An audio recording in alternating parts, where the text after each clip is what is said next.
My name is Zoe, and this is going to be a brief summary of the Romantic period.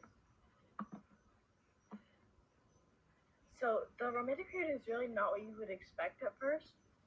Before this time, people were really focused on making music pretty, but now during the Romantic period, they're trying to make emotions the central focus of it, and they're trying to make it more realistic.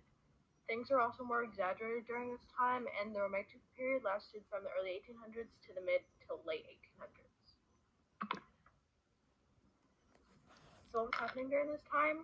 It was after the French Revolution, and there was a transfer of power from like birthright and getting land to the middle class. So there was a huge power shift. And it was after the Industrial Revolution, so this changed a whole lot of things. But we'll get to that later. And it focused more on a person's individual feelings rather than a large group. The Industrial Revolution. It brought a lot of people from the country into the city, and it changed access to music by like a huge amount. It made access easier, and the performances had to be in large places like concert halls. It made instruments more affordable, so music was less exclusive, and there were actually more instruments, which made like dynamic range larger because there were more instruments that could play higher and lower notes. So ideals of that time, it emphasized emotional expression, and people were highly aware of themselves as individuals, but they also felt disconnected to society. Here's why. So the bohemian lifestyle, people wanted to feel rejected and like outcasts. People might act differently and dress weird, but that's because they wanted to be rejected because they felt that it gave them more emotions. So they had this like longing and discontent, but this is how they gave themselves something to actually write music about.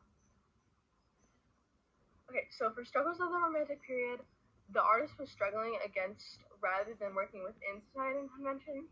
Back to that rejection thing. Artists wanted their work to unsettle rather than soothe, so some of the stuff during this time was kind of weird. The belief that music displays the creator's originality and self-expression was huge, again, mostly because of the emotional thing. Okay, so for musical characteristics during the time, a lot of folk musics come from the Romantic period, and a lot of exotic music came from the Romantic period as well, because people were trying to imitate different cultures. Nationalism was huge. We'll get to that in a little bit. Lots of chromatic and dissonant intervals to try to get that weird, kind of unsettling thing.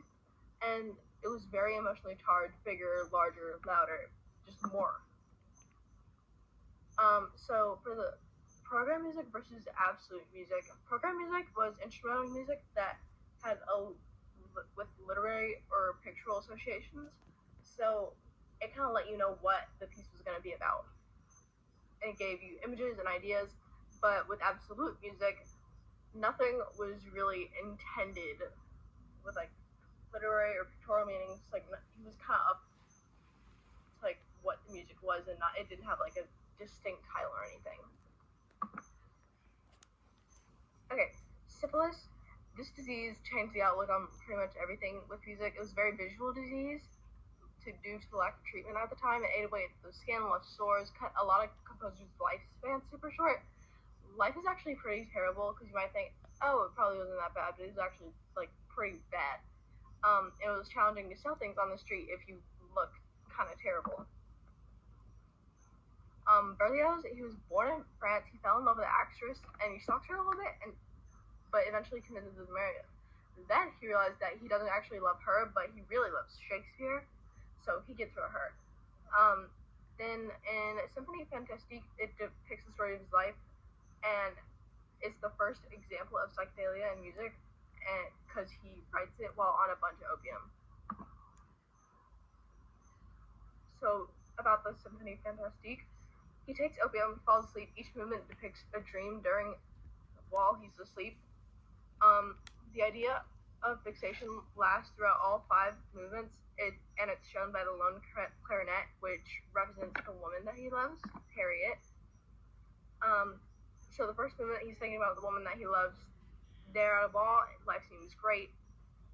In the second movement, in the third movement, he's in the countryside, and suddenly, all of a sudden, he's just like, oh no, what if she's cheating on me? So in the fourth movement, decides that he's gonna murder her, and then he does, and then he goes to the guillotine for murdering her, and he thinks for one last time, and then he gets his head chopped off. And so after that, in movement 5, which is the last movement, there are some spirits that have an orgy with his head. Again, super, super weird. Smetana. He was born in Bohemia. He's the first Bohemian composer that rose to prominence. He joined the patriotic cause super young. He wrote operas, but he died of advanced syphilis at his very young age. He wanted to write music that showed the beauty of his country, hence Mudblast and the Moldau, which depicts like the river. For Strauss, he wrote an Alpine Symphony. It was unusually large for the time, and it needed 125 players. The story depicts the journey from daybreak until nightfall, climbing up an Alpine mountain. Okay, so to nationalism, it's having pride for your country because of wars or bad things that happened, or because you're proud of the rights that you have. And it can be and nationalism can be represented by showing the flag or singing songs about the greatness of your country, kind of how like Smetana did. Many composers wrote a lot of nationalistic music during the Romantic period. Many wars, many people no longer lived in their home countries because of the wars. For symphonic/tone poems, symphonic poems they were created by a friends list. We'll get into them in a second. It's program music for orchestra that is completed in one movement, and it develops a poetic idea, suggests a scene, or creates a mood. For Schubert, he became more famous after he died. His life was cut short because he had syphilis, because who didn't? He sold his music for a lot less than it was worth because he needed money while he was alive. And he had parties at his house and invited his friends over. He played his new music for them as a way to like market. He is the person who wrote the Elf King, which is a super popular song in Germany, and it still is today. Okay, so on to the list. Girls went crazy over him. Ladies would literally swoon, throw things at him, try to touch his hair, cut their hair off, throw it at him. Pretty bonkers. It's kind of similar to modern pop star reactions. Think like Justin Bieber, Elvis, those kinds of people. Okay, so on to Verdi. He loves Shakespeare. He was born in Italy. He's very, very popular. Pretty much every town in Italy had a street named after him. All of his family died within the span of 2 years, so he didn't write music for a while, like 2 months, I think. And he wrote operas. Italian operas dealt with like current issues. Rigoletto was based off a play by Victor Hugo, and it was kind of crazy. So Verdi's Requiem Mass, it was more appropriate for the stage rather than the church because it kind of did everything wrong according to the church. It reminds listeners of the apocalyptic destruction of the world, and is going along with the unsettling theme.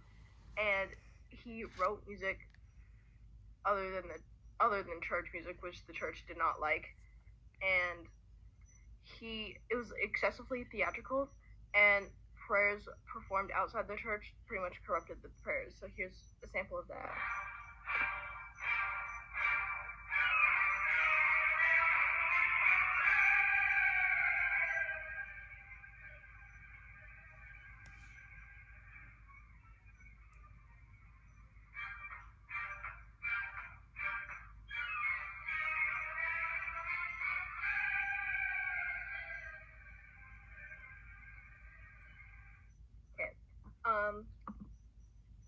So finally, we have Impressionism. Impressionism painters tried to capture a canvas based on their first impressions of a scene. It showed the change of appearance through light and color.